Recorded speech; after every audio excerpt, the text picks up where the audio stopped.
What is up, guys? This is QRim from the Trinity of Lift, and today I'm actually going to bring all of you guys a tournament report from this past sneak peek weekend. Now, I did decide to run Madolches this past locals, primarily for the fact that I have been playing Performance Shaddolls for quite a long time as of late, so I just really wanted to play a different deck for this weekend.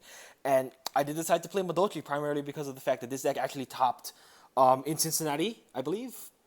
I don't know. It top eight at the regionals, and I was actually really surprised, and also very happy because this deck actually showed that it can compete a little bit nowadays. So because of that, I did decide to try and make a different list for Madolches for this new locals. I will say as a disclaimer, we were playing the July format still. We were not playing the new format. So again, if you guys or see any card choices that might reflect that, just yeah, FYI, this is still the July format. So yeah, I did go X1 in the entire locals. I ended up getting third place with this deck, which is I was actually very proud of, just because my locals does have quite a few meta players, and just in general, I wasn't too sure how this deck actually would have stacked up, because I know a few people at my locals actually also have Kozmo too. So I was very interested to see how those matchups would have worked out. And in general, again, just because I went X1, I was actually just very surprised at how well I was able to do with this deck, and I was just very pleased with how the deck performed in general. So yeah, enough of me talking about that. Let's just get right into it. Now, I will mention that I did play Kozmo, Qliphort, Burning Abyss, and Zing, my only loss being to Qliphort. So again, that was just really good. Just in general, this deck just did phenomenally this past locals weekend. So yeah, starting us off, we have the 3 copies of Angeli because she's really good, of course. Every time I open this, except maybe one instance, I just pretty much just won because she just generates so many advantage by herself. That again, she's outstanding as a 3 of. So yeah, we have the 3 copies of Angeli. Then we have the 3 copies of Madolche. Now, I never really saw this card in my opening hands, really. I actually never really saw this card at all in my early games. And I really don't know why, because in general, this card is just, of course, a good consistency card. But I never really started drawing into this card until maybe the mid to later parts of the game, where this card really isn't that good. Because by the mid to late parts of the game, you will be shuffling your Angelis and your Bufoys and whatnot through your hand, thanks to Madolche Chateau. And because of that, you really don't need any more searching within your deck. So again, this was kind of an awkward draw throughout the locals tournament. But again, it was there in the theory that, of course, it just bolsters my consistency. So of course, we had the 3 Madolche. Then, for the rest of the Madolches, it's again just pretty darn standard, following the trend. We have the 3 copies of Who Cake because this plus Angeli is pretty much essential. Then we have the 2 copies, oh, if I can just grab them. We have the 2 copies of Messenger Lotto for our spell and trap searching, and then we have, of course, 2 copies of Mufway because the Mufway Angeli combo is just too good not to have 2 Mufway for it. So, of course, we have these guys to round off our Madolche lineup. So yeah, moving on, we have quite a few hand traps actually. We have the 2 copies of Effect Veiler, which I actually bumped into ulti, which is pretty darn nice. Veiler was really good, of course, throughout the day, except against Burning Abyss and Kozmo. I ended up setting it out against those specific 2 matchups just because I felt that Veiler wasn't going to do much at all. Because against Kozmo, this card cannot target any of their their big ships.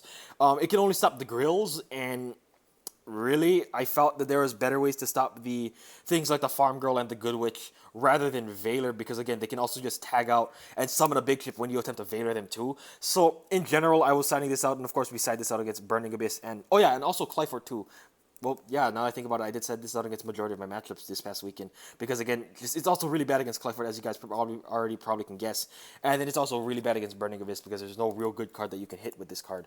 But yeah, it was good against Zing. It was really good against the Trishula that I almost got smashed upon my face, so that was really good. So yeah, we have the 2 Veiler. Moving on, we have the 2 copies of Maxi, which is really good in general throughout the day.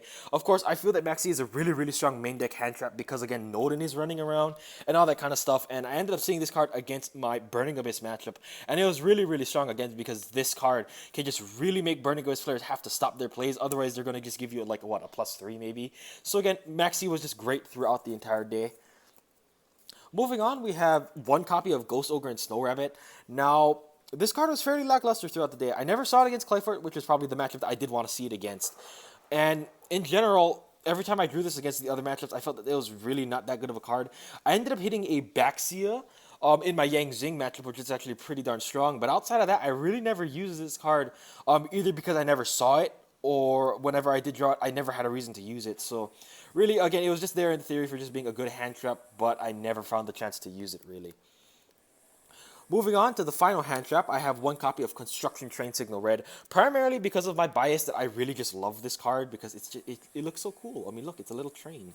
But like in general, it was in here for just a little bit more defense for the deck. And I actually saw this card quite a bit as a 1 of 2, which was really, really nice. And again, it just blocked a lot of key attacks against my life points. So again, this was just really, really helpful throughout the day. So yeah, that'll be it for the monster lineup. Moving on to the spells, we have our 1 copy of Ticket and our 1 copy of Chateau. Now, for Chateau, I actually did draw into this card in my opening hand quite a lot during this past locals.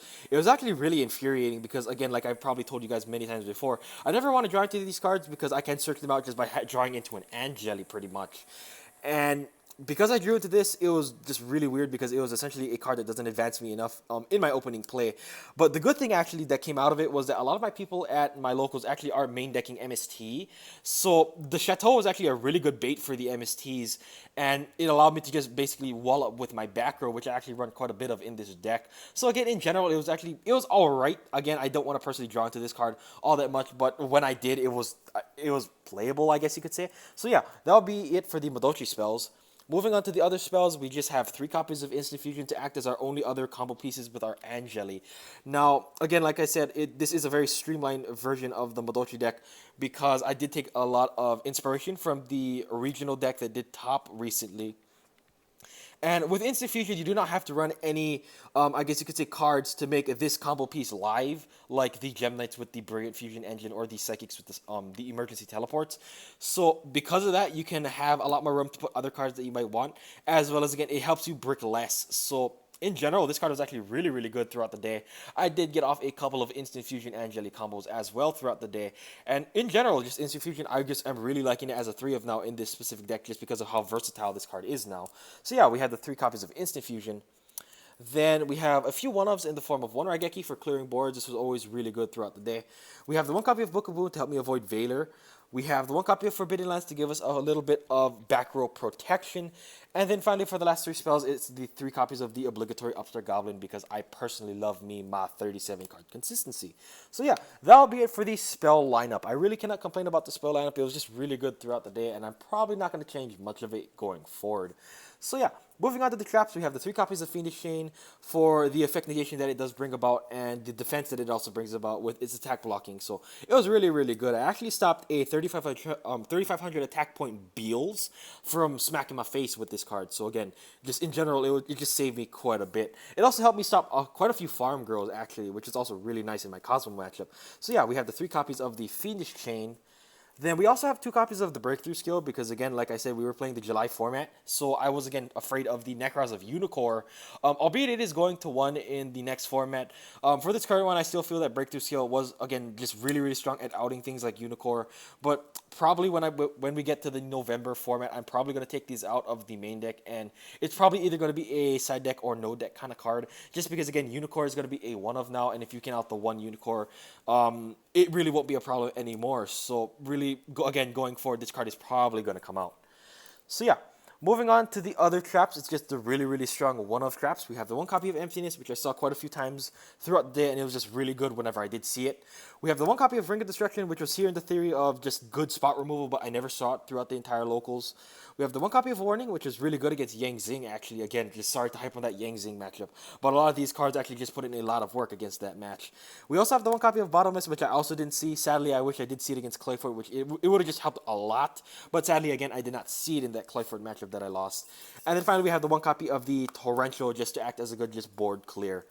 So that'll be it for the main deck. Of course, it is 40 cards. Moving on to the extra deck, we have our 2 copies of Queen Tiramisu because she's the bomb. That's all I gotta say. She's awesome. So yeah, every time I made her, pretty much, I just won, pretty much. So yeah, she's really good. Then we had the 2 copy of Levier and the 1 copy of MX Saber Invoker because these guys are the combo Xyz monsters in our extra deck. So of course we have to run these guys to any sort of extent just again to get into our Tiramisu play. Then we also have the 1 copy of Chocolate Pudding Sis a la mode for the theory that it can potentially beat over anything like a Qliphort Stealth or a Qliphort Disc that was tribute summoned underneath Chateau, but I never found the instance where I wanted to make it, so it was just there in the theory. Never made it though. Moving on, we have the 1 copy of Abyss Dweller, never made it. We have the 1 copy of Heroic Champion Excalibur for the Towers out, but again, it never made it because Towers never came up. I have the one copy of Gaga Cowboy, which I actually was successfully able to use to go for game, which is actually really, really nice. Then I have the one copy of number 80 Rhapsody. Never made it because I never played against Necros. I have the one copy of Mechweb Engineer, which was actually really, really good for helping me avoid Raigekis, which was actually a thing this past locals. And it just in general, Engineer put in a lot of work in helping me protect my Madolche Hoot Cake or my Tiramisu. So this was really, really good. Then we also have the one Castel again because spot removal, and of course in general Castel is really, really good. So yeah, that'll wrap up our XZ's lineup. Moving on to our fusions, we have the one copy of Fusionist to give us a level 3 in our instant fusion plays. And then of course we have the two copies of Elder Entity Norden because of course he's also really, really good, I hear. So yeah, that'll round us up for our fusions and our extra deck in general. Then also have to show off the Yusei token because I love this card. So yeah, Yusei token. And then again, that will be just the entire extra deck. Moving on to the side deck that I did run. Now, majority of this side deck will probably be changed in the coming format just because, again, it's primarily here to hit things like Shaddolls, Burning Mists, Necros, and all that kind of stuff that's in the current format. But again, like I said, it'll probably change over the coming weeks. So yeah, we start off with the three copies of Retaliating Sea because Infernoids and Shaddolls are pretty scary.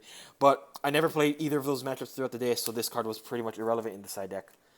Then, for the last two monsters, we did run two copies of Artifact Lancia because this card is a lot better than Iron Wall in this deck because Imperial Iron Wall can actually hurt your deck a lot more because you cannot use your Madolche Hoot Cakes, which is pretty darn essential. So I wanted to have Lancia in here just to be live on my opponent's turn rather than have an overarching continuous trap floodgate that can actually hurt me too. So yeah, we have the two Lancia in here.